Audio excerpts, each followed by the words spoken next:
Welcome, adventurers and lore masters. Today, we delve into one of Faerûn's most misunderstood and dangerous frontiers, the Goblin Marches. While often dismissed as barren badlands overrun by goblinoid raiders, these lands boast a storied past, driven by the rise and fall of the Goblin Empire of Hlundadim, and shaped by a cataclysmic battle with nature itself. Let's uncover the secrets, ruins, and lurking threats of this region, and why it's not to be underestimated. To understand the Goblin Marches, we must first meet their most iconic ruler, the enigmatic Great Hlundadim. Arriving in -393 DR, this powerful spellcaster united goblins, hobgoblins, orcs, bugbears, gnolls, kobolds, and even some humans beneath one banner, forming the nation of Hlundadim. His legendary presence engendered fierce loyalty across races often known for infighting, transforming scattered tribes into organized, disciplined armies with sophisticated tactics and magical support.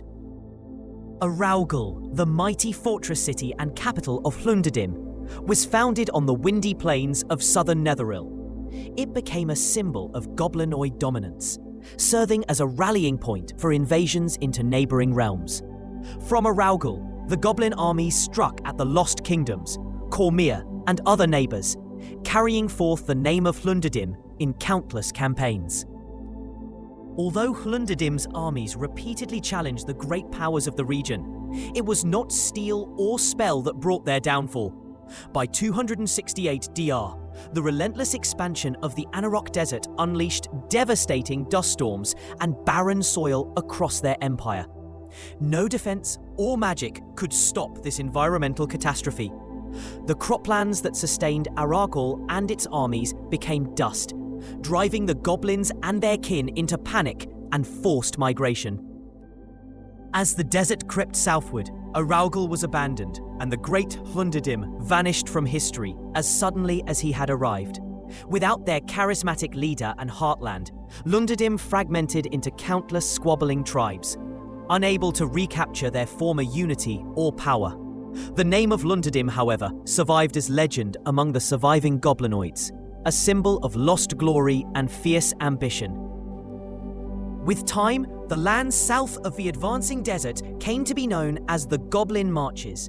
This region became infamous for its stony, infertile soil and harsh climate, hot, humid summers followed by brutally cold, windy winters. The land is broken by crags, bogs, vine-choked drumlins, thorny thickets, open plains, and gnarled stands of wind-blasted trees.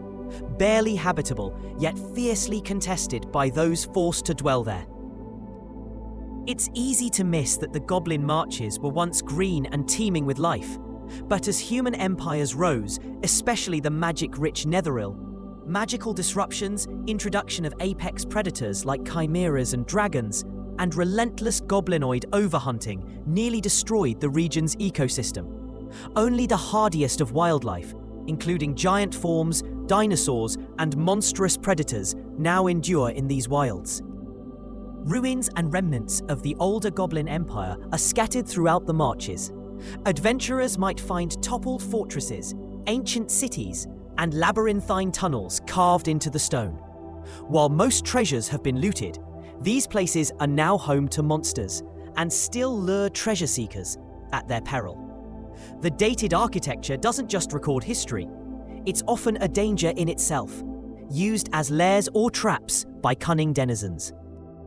Despite their long rivalry, Cormyr never truly controlled the marches. The human strongholds of High Horn and Castle Crag were erected in the Stormhorns Mountains as bulwarks, containing the goblinoid tribes but never subjugating or pacifying them. The borderlands remained fiercely independent, where only the strongest or the most cunning could survive. The collapse of Hlundadim left a fractured landscape of warring tribes. The Naedlig Goblin tribe became the largest in the south, lairing beneath ruins and using orc mercenaries and ogres. Their ambitious chief, Srubash, even sought to reunite the tribes after a vision, echoing the long shadow of Hlundadim's legacy. They were allied with the Merrow Drinkers, a hobgoblin tribe, and the Kolkar, a tribe of orcs.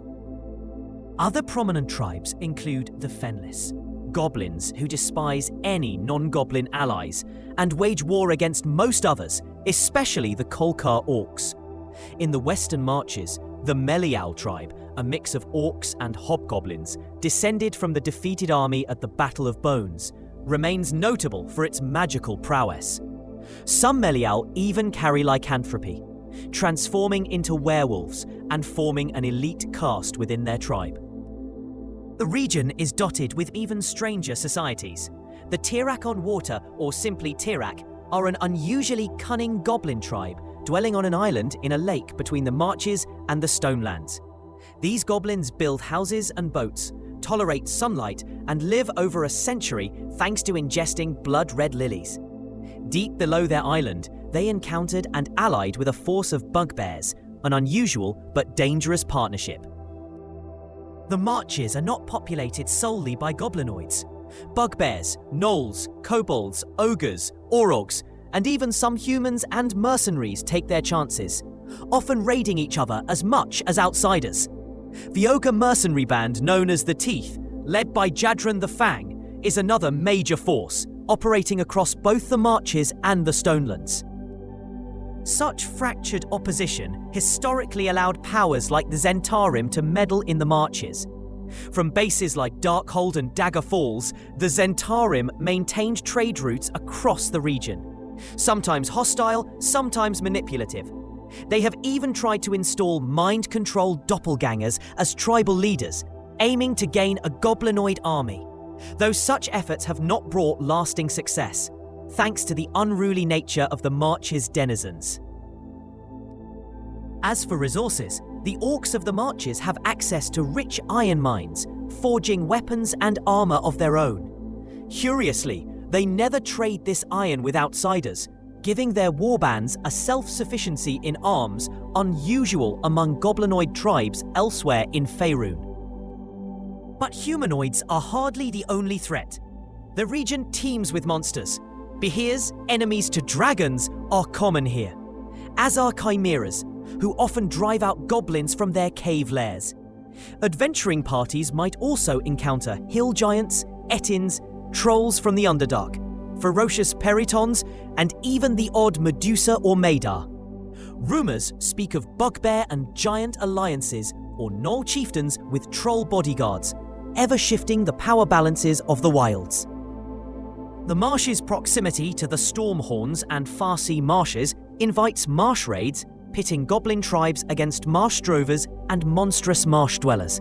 Yet many such sorties end in disaster, as goblinoids become lost or fall prey to trolls, bullywugs, or even terrifying black dragon predators like Scourge, who lairs in the Marsh of Tun. Of further interest to tactically minded DMs, the geography of the Marches is riddled with caves and tunnel networks carved by ancient streams. These serve as ideal bases for ambushes, lairs, or hidden temples, and are often fiercely contested by more than just goblinoids, complicating any attempt to claim the region for one's own.